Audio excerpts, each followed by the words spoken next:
El auxiliar de la parroquia, un cuento de amor verdadero. Charles Dickens. Había una vez, en una diminuta ciudad de provincias bastante alejada de Londres, un hombrecito llamado Nathaniel Pipkin, que trabajaba en la parroquia de la pequeña población y vivía en una casa de High Street, a escasos 10 minutos a pie de la pequeña iglesia, y a quien se podía encontrar todos los días de 9 a 4, impartiendo algunas enseñanzas a los niños del lugar. Nathaniel Pipkin era un ser ingenuo, inofensivo y de carácter bondadoso, de nariz respingona, un poco zambo, bizco y algo cojo. Dividía su tiempo entre la iglesia y la escuela, convencido de que, sobre la faz de la tierra, no había ningún hombre tan inteligente como el pastor, ninguna estancia tan grandiosa como la sacristía, ninguna escuela tan organizada como la suya. Una sola vez en su vida, había visto a un obispo, un verdadero obispo, con mangas de batista y peluca. Lo había visto pasear y lo había oído hablar en una confirmación, y en aquella ocasión tan memorable, Nathaniel Pipkin se había sentido tan abrumado por la devoción y por el miedo, que cuando el obispo que acabamos de mencionar puso la mano sobre su cabeza, él cayó desvanecido y fue sacado de la iglesia en brazos del pertiguero. Aquello había sido un gran acontecimiento, un momento fundamental en la vida de Nathaniel Pipkin, y el único que había alterado el suave discurrir de su tranquila existencia, hasta que una hermosa tarde, en que estaba completamente entregado a sus pensamientos, levantó por casualidad los ojos de la pizarra, donde ideaba un espantoso problema lleno de sumas para un pilluelo desobediente, y estos se posaron inesperadamente en el radiante rostro de María Lobbs, la única hija del viejo Lobbs, el poderoso guarnicionero que vivía enfrente. Lo cierto es que los ojos del señor Pipkin se habían posado antes y con mucha frecuencia en el bonito semblante de María Lobbs, en la iglesia y en otros lugares. Pero los ojos de María Lobbs nunca le habían parecido tan brillantes, ni las mejillas de María Lobbs tan sonrosadas como en aquella ocasión. No es de extrañar, pues, que Nathaniel Pipkin fuera incapaz de apartar su mirada del rostro de la señorita Lobbs. No es de extrañar que la señorita Lobbs, al ver los ojos del joven clavados en ella, retirara su cabeza de la ventana donde estaba asomada, la cerrara y bajase la persiana. No es de extrañar que inmediatamente después Nathaniel Pipkin se abalanzara sobre el pequeño granuja que antes le había molestado y le diera algún coscorrón y alguna bufetada para desahogarse.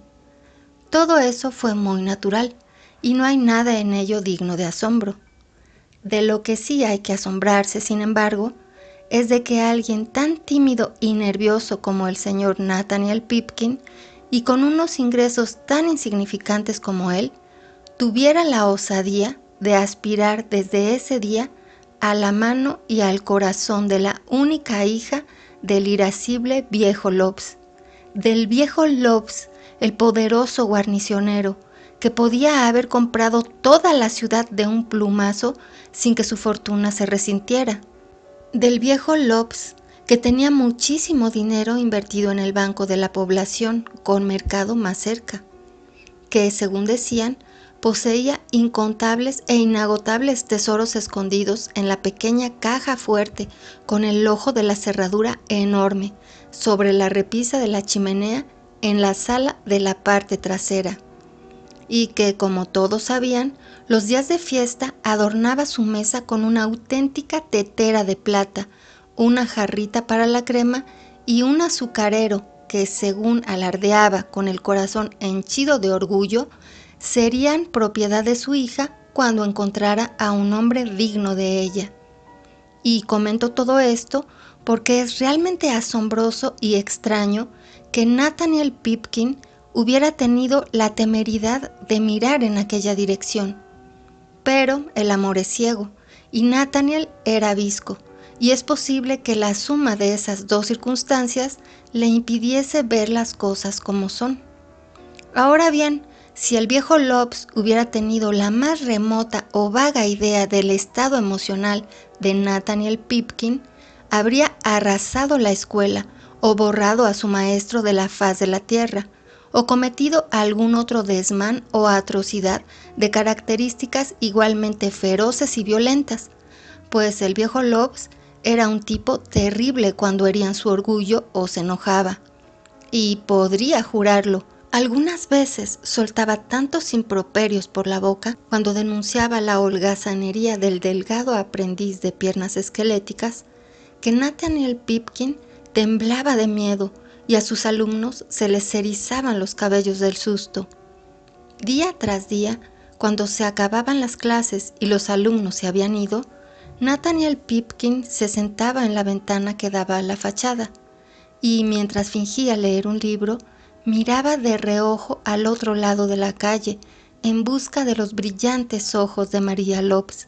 y no transcurrieron muchos días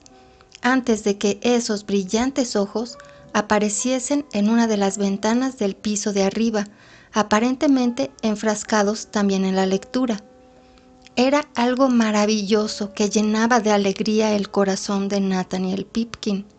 Era una felicidad estar sentado allí durante horas, los dos juntos, y mirar aquel hermoso rostro cuando bajaba los ojos. Pero cuando María Lobbs empezaba a levantar los ojos del libro y a lanzar sus rayos en dirección a Nathaniel Pipkin, su gozo y su admiración no conocían límite. Finalmente, un día en que sabía que el viejo Lobbs se hallaba ausente, Nathaniel Pipkin tuvo el atrevimiento de enviar un beso con la mano a María Lobbs, y María Lobbs, en lugar de cerrar la ventana, se lo devolvió y le sonrió. A raíz de esto, Nathaniel Pipkin decidió que, pasara lo que pasara, comunicaría sin más demora sus sentimientos a la joven. Jamás un pie más lindo, ni un corazón más feliz, ni unos hoyuelos más encantadores, ni una figura más hermosa pisó con tanta gracia como María Lobbs, la hija del viejo guarnicero, la tierra que embellecía con su presencia. Había un centelleo malicioso en sus brillantes ojos que habría conquistado corazones mucho menos enamoradizos que el de Nathaniel Pipkin, y su risa era tan alegre que hasta el peor misántropo habría sonreído al oírla. Ni siquiera el viejo Lobbs, en el paroxismo de su furia, podía resistirse a las carantoñas de su preciosa hija, y cuando ella y su prima, personita traviesa Kate, una descarada y cautivadora, querían conseguir algo del anciano, lo que, para ser sinceros, ocurría a menudo, no había nada que éste fuera capaz de negarles, incluso cuando le pedían una parte de los incontables e inagotables tesoros escondidos en la caja fuerte. El corazón de Nathaniel Pipkin pareció brincarle dentro del pecho cuando una tarde de verano divisó a aquella atractiva pareja unos cientos de yardas por delante de él, en el mismo prado donde tantas veces había paseado hasta el anochecer, recordando la belleza de María Lobbs. Pero, a pesar de que en esas ocasiones había pensado frecuentemente con cuánta rapidez se acercaría a María Lobbs para declararle su pasión si la encontraba, ahora que inesperadamente la tenía delante, toda la sangre de su cuerpo afluyó a su rostro, en claro detrimento de sus piernas, que, privadas de su dosis habitual, empezaron a temblar bajo su torso. Cuando las jóvenes se paraban a coger una flor del seto o a escuchar un pájaro, Nathaniel Pipkin hacía también un alto y fingía estar absorto en sus meditaciones, lo que sin duda era cierto, pues pensaba qué demonios iba a hacer cuando se dieran la vuelta, como ocurriría inevitablemente, y se encontraran frente a frente. Pero, a pesar de que temía acercarse a ellas, no podía soportar perderlas de vista, de modo que cuando las dos jóvenes andaban más deprisa, él andaba más deprisa, y cuando se detenían, él se detenía, y habrían seguido así hasta que la noche se lo impidiera, si Kate no hubiera mirado maliciosamente hacia atrás y hubiese animado a avanzar a Nathaniel. Había algo irresistible en los modales de Kate, así que Nathaniel Pipkin accedió a su deseo, y después de mucho ruborizarse mientras la pequeña y traviesa prima se desternillaba de risa, Nathaniel Pipkin se arrodilló en la mojada hierba y declaró su determinación de quedarse allí para siempre, a menos que le permitieran ponerse en pie como novio formal de María Lobbs. Al oír esto, la alegre risa de la señorita Lobbs resonó a través del aire sereno de la noche, aunque no pareció perturbarlo. Su sonido era tan encantador, y la pequeña y traviesa prima se rió más fuerte que antes, y Nathaniel Pipkin enrojeció como nunca lo había hecho. Finalmente María Lobbs, ante la insistencia de su rendido admirador, volvió la cabeza y susurró a su prima que dijera, o en cualquier caso fue esta quien lo dijo, que se sentía muy honrada con las palabras del señor Pipkin, que su mano y su corazón estaban a disposición de su padre, y que nadie podía ser insensible a los méritos del señor Pipkin. Como Kate declaró todo esto con enorme seriedad, y Nathaniel Pipkin acompañó a casa a María Lobbs e incluso intentó despedirse de ella con un beso, el joven se fue feliz a la cama y pasó la noche soñando con ablandar al viejo Lobbs, abrir la caja fuerte y casarse con María. Al día siguiente, Nathaniel Pipkin vio cómo el viejo Lobbs se alejaba en su viejo pony gris, y después de que la pequeña y traviesa prima le hiciera innumerables señas desde la ventana, cuya finalidad y significado fue incapaz de comprender, el delgado aprendiz de piernas esqueléticas fue a decirle que su amo no regresaría en toda la noche y que las damas le esperaban a tomar el té, exactamente a las 6 en punto. Cómo transcurrieron las clases aquel día es algo de lo que ni Nathaniel Pipkin ni sus alumnos saben más que usted, pero lo cierto es que de un modo u otro éstas llegaron a su fin, y cuando los niños se marcharon, Nathaniel Pipkin se tomó hasta las 6 en punto para vestirse a su gusto.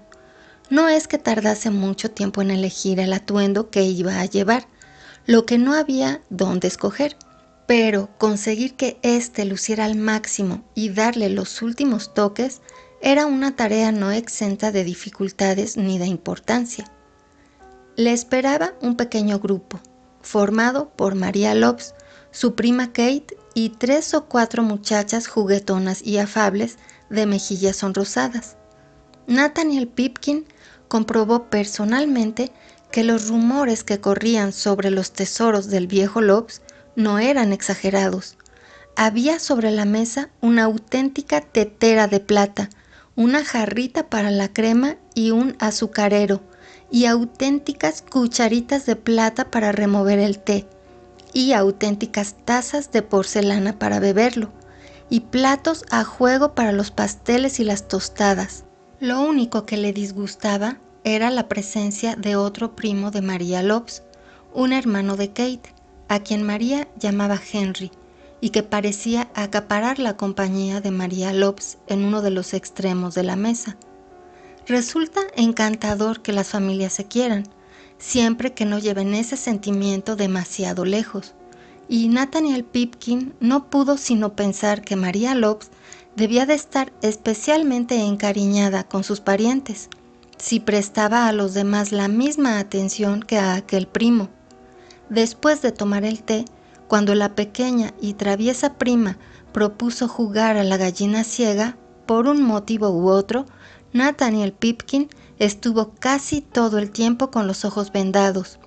y siempre que cogía al primo, sabía con seguridad que María Lobbs andaba cerca, y a pesar de que la pequeña y traviesa prima y las otras muchachas le pellizcaban, le tiraban el pelo, empujaban las sillas para que se tropezara y toda clase de cosas,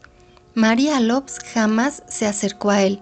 y en una ocasión En una ocasión, Nathaniel Pipkin habría jurado oír el sonido de un beso, seguido de una débil protesta de María Lobbs y de unas risitas de sus amigas. Todo esto era extraño, muy extraño, y es difícil saber lo que Nathaniel Pipkin habría hecho si sus pensamientos no hubieran tomado bruscamente otra dirección. Y las circunstancias que cambiaron el rumbo de sus pensamientos fueron unos fuertes aldabazos en la puerta de entrada, y quien así llamaba era el viejo Lobbs. Había regresado inesperadamente y golpeaba la puerta con la misma insistencia que un fabricante de ataúdes, pues reclamaba su cena. En cuanto el delgado aprendiz de piernas esqueléticas les comunicó la alarmante noticia, las muchachas subieron corriendo al dormitorio de María Lobbs, y el primo y Nathaniel Pipkin fueron empujados dentro de 2 armarios de la sala, a falta de otro escondite mejor. Y cuando María Lobbs y su pequeña y traviesa prima hubieron ocultado a los jóvenes y ordenado la estancia,